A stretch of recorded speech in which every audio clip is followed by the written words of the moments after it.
Beloved, I want to thank you for this week, to taking the time out to wish me a happy birthday.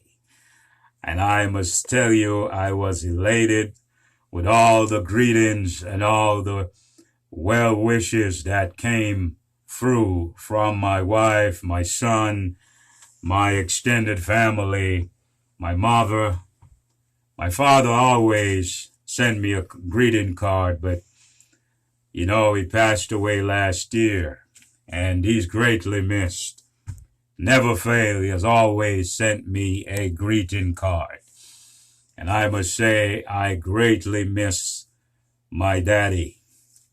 But I have hope in the fact that one day, sooner than later, when the eastern sky is set ablaze with shining glory, when the saints of all ages shall walk the street of glory, that he too will be in that number when the saints go marching in. And I must tell you, beloved, as we continue this sermon series, Signs of the End, I must tell you without a shadow of a doubt that the signs that are ticking around us is an indicator to let us know that this wicked world will not continue the way it is, that the natural order of things is about to change. We're coming up to that time when Jesus Christ will put in his appearance. I wanted to recognize that when we look at the economical crisis that has arisen around the world, not just here in America, but the rest of the world, economically challenged, inflation, starvation, the distress of nation, crime and violence. All these things are an indicator the moral degeneracy of our world.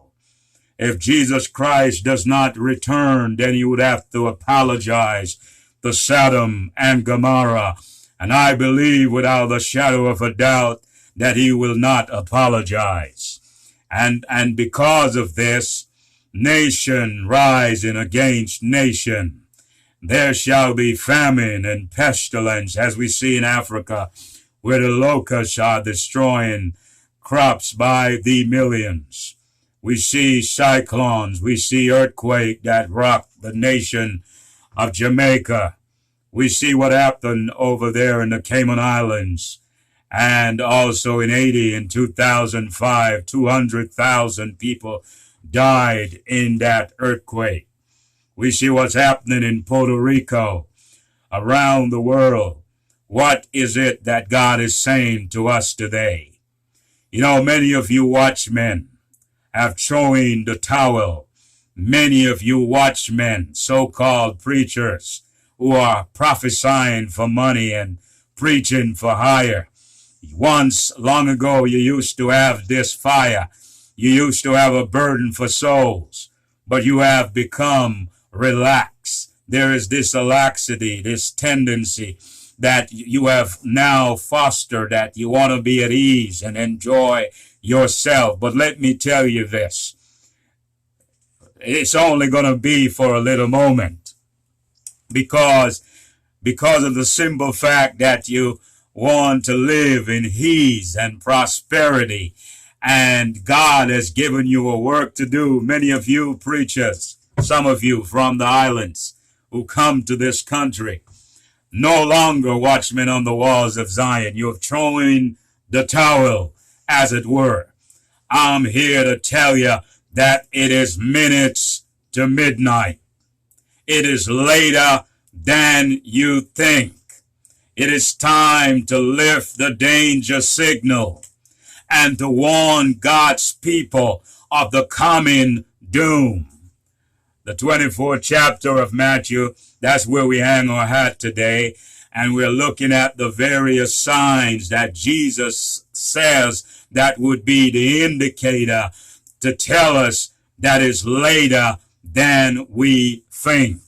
Many of you can preach your conscience anymore because you're being told what to say by somebody who is in a mortal body like yourself. You have some silly conference president telling you, hey, don't preach against fashionable sin. Don't say certain things because we don't want our tithe and offering to be cut short. And if you do preach your conscience, if you do preach what the Bible says, if you do preach what God wants you to say, you get called from a conference president and you're reprimanded. Let me say this to you right now, servant of the living God. If your conviction does not go above a conference, if your conviction does not go above some administrator, then your conviction, beloved, is based upon a man's opinion of you. And Jesus says the friend of the world can never be my friend. In other words, if you're just prophesying for ire, and if you're just preaching for money and ease, what you realize is that at the end of the age, at the end of the day, you will end up with the mark of the beast. There are many of you who have rubbed shoulders with. Many of you are now in the pulpit, and you have failed miserably. The last 20 years, you have been in the pulpit, and you have failed to present the three angel messages. You are sleeping on the job, watchman. It is time to wake up. Our salvation is nearer than when we first believed. The night is far spent for Seventh-day Adventists. It is time that we arise out of our slumber, out of our sleep, for our salvation is nearer than when we first believed. The signs that are ticking around us is to let us know that it's time for God's people to cast away those sins that so easily beset us and let us run with patience the race that is set before us, looking unto Jesus, the author and the finisher of our faith. You know, once I was talking to a conference president, and we had this conversation. I said, Elder, how would you like to be remembered? And he said, well, I have done a lot of things in my life. I have tremendous accomplishments that I have made in my short time here on this planet. But one of the things that jump out at me more than anything else is none of those accomplishments. It's none of those things that I have done working for the church.